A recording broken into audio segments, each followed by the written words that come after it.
Okay, so I have dinner plans tonight, and the way my brain is wired, it's going to be really hard for me to get anything accomplished because I know that appointment is coming up.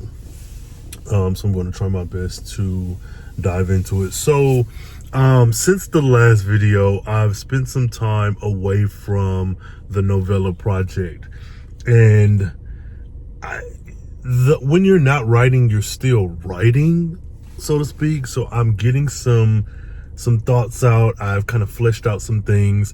There are some storylines that are making a little bit more sense, and then there are other books that will be, I don't want to say affected, but how do I put it? There is 2 other books that this novella will hold some significance to. And so I have been able to lay that foundation down, and it's been really, really fun. Like, I'm enjoying this. And a lot of this book hinges on a timeline. And I'm enjoying that because, again, I'm a continuity nerd. I am a blurred from the way back. Comic books, soap operas, primetime TV, pop culture, and the like. And so that's a big part of this process.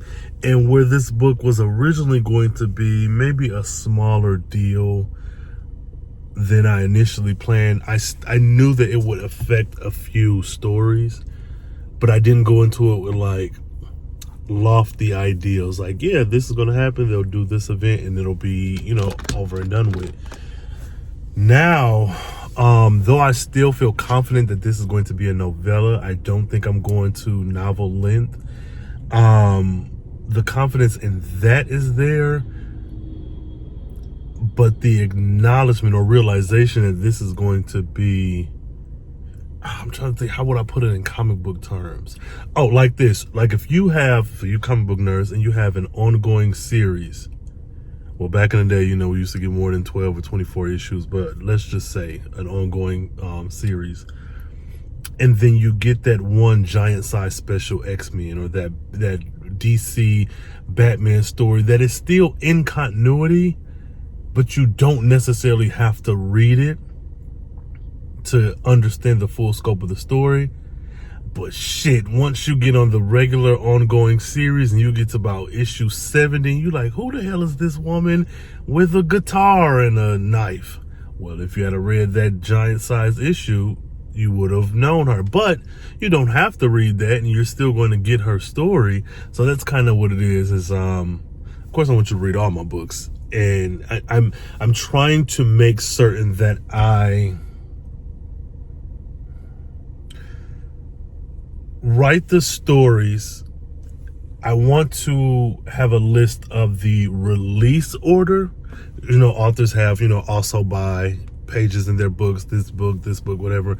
But then I want to also include a continuity order. So if you are going to want to get the full scope of the stories and how they mix together and the timeline, you want to go start to finish, then you start at book X, and then you go this one and this one and this one. So that is what I'm doing. And because some of these books, this one in particular, overlaps others, instead of being like, read the first 3 chapters of this and then read this, then read that, I want to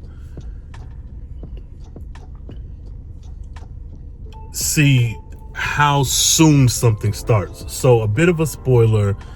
Well, no, I don't want to spoil that. Well, I'll say this. Ashley's book happens, and then another book opens with something that happened in Loving Ashley. Though the rest of the book is its own, it's the timeline post Ashley's book, something happens that is addressed from a different point of view. And so for that particular book, because it technically chronologically occurs somewhat inside of Ashley's timeline, that book wouldn't, let's say Ashley's book 1, let's just say that's Belly's book where that happens, and then in Cian book, his opening also calls back to something that happened in Ashley. So it will still be Ashley's number 1, Belly's number 2, and Cian's number 3. But then let's say in Belly's book, there's a spinoff that I have that him and his lady go to an island. But that happens at the end of Belly's book and it crosses over into Cian's book, but then maybe those events go a little bit further into like the new year.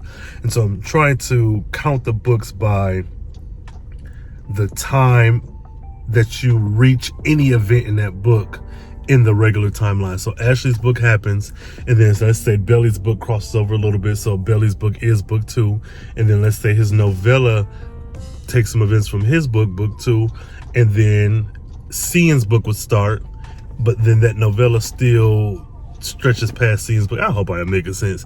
So in this instance, Ashley's book 1, Belly's book 2, but then we have 2.5, which would be the novella, and then we have Cian's book, this book 3. So I hope that made sense. I'm going to wrap this up here.